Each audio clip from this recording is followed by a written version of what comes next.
The moment I opened the front door and saw my husband's hand resting protectively on a pregnant woman's shoulder, my entire world stopped breathing. The grocery bag slipped from my fingers and crashed onto the floor. Apples rolled across the hallway tiles.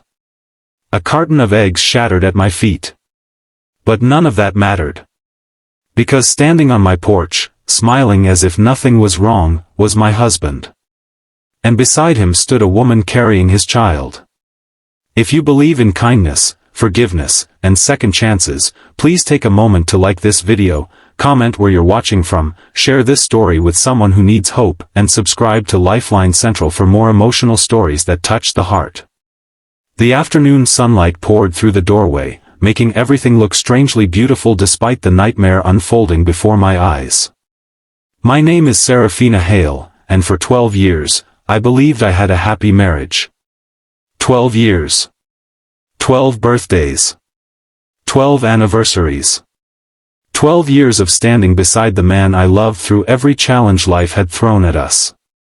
Or so I thought. My husband, Corbin, looked uncomfortable for only a brief moment before composing himself. His expression became strangely calm, almost rehearsed. It was the look of someone who had practiced a speech many times before finally delivering it. The young woman beside him appeared nervous.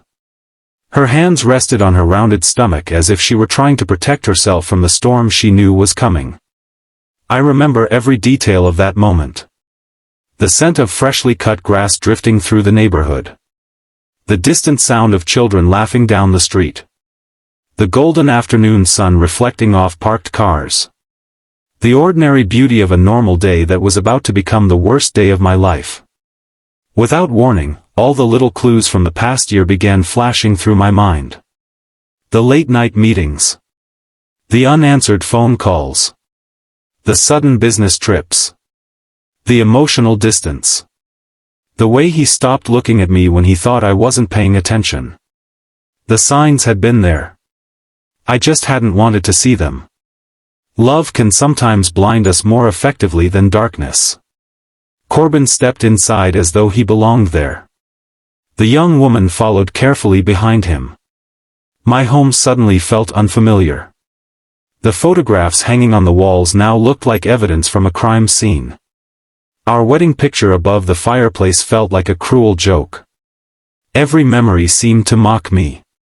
The young woman sat quietly at the dining table while Corbin moved around the kitchen with unsettling confidence. It was as if he believed he was handling a difficult but reasonable conversation. But there is nothing reasonable about betrayal. I learned her name was Rowan Mercer. She was 28 years old. I was 41. She was expecting a baby. I never had children.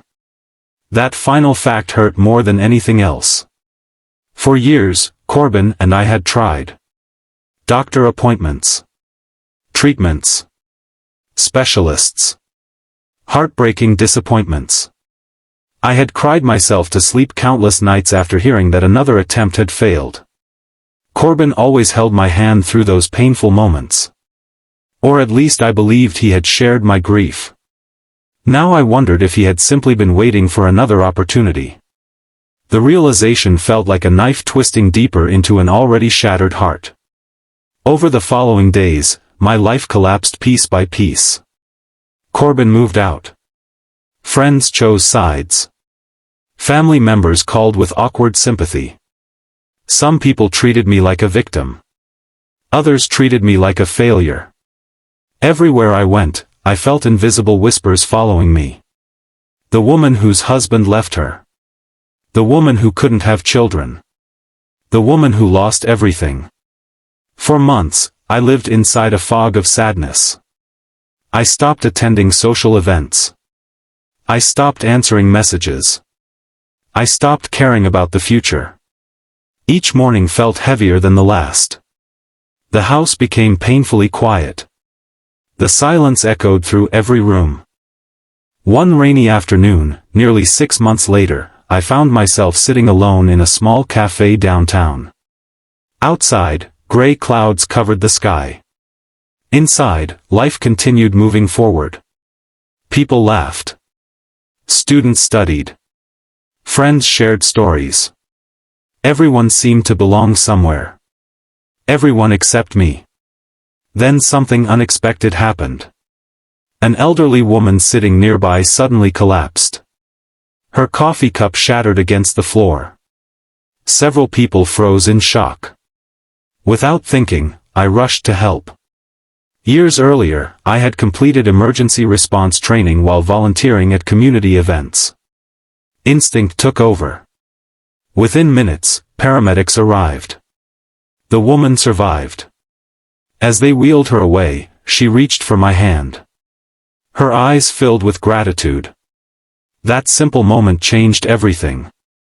For the first time in months, I felt useful. Needed. Alive.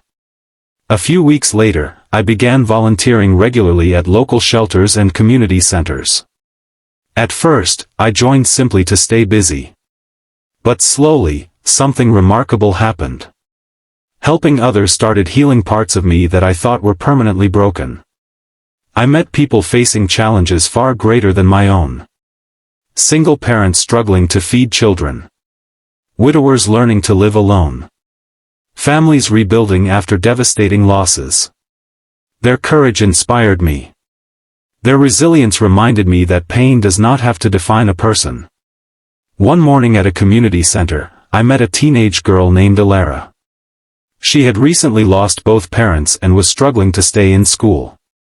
Despite everything she had endured, she still smiled. Still dreamed. Still believed life could get better. Watching her fight for her future awakened something inside me. Hope. Real hope. The kind that grows quietly before eventually transforming everything. Over the next year, my life slowly transformed. I returned to work with renewed energy. I renovated parts of my home. I traveled. I laughed again.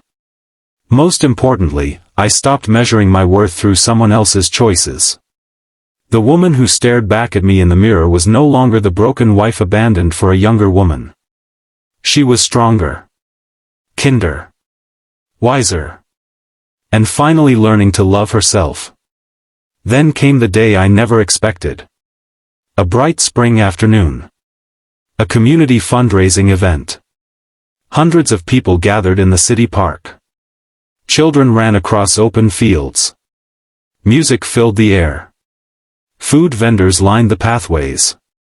I was helping organize donation booths when I saw someone standing near the entrance. Corbin.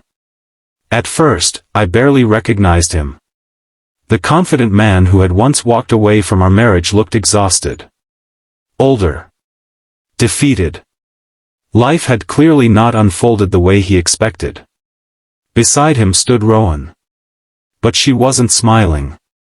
Neither was he. Their young child sat quietly in a stroller between them. For a moment, old pain threatened to return. Then something surprising happened. It didn't.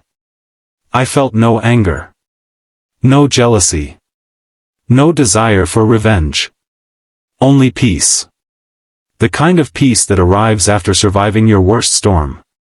Later that afternoon, I learned from mutual acquaintances that Corbin's relationship had become filled with conflict and regret. The fantasy he had chased eventually collided with reality. The excitement faded. The consequences remained. Meanwhile, the life I had rebuilt continued growing stronger. I had friendships. Purpose. Community. Joy. Everything I once believed he had taken from me had actually been waiting inside me all along.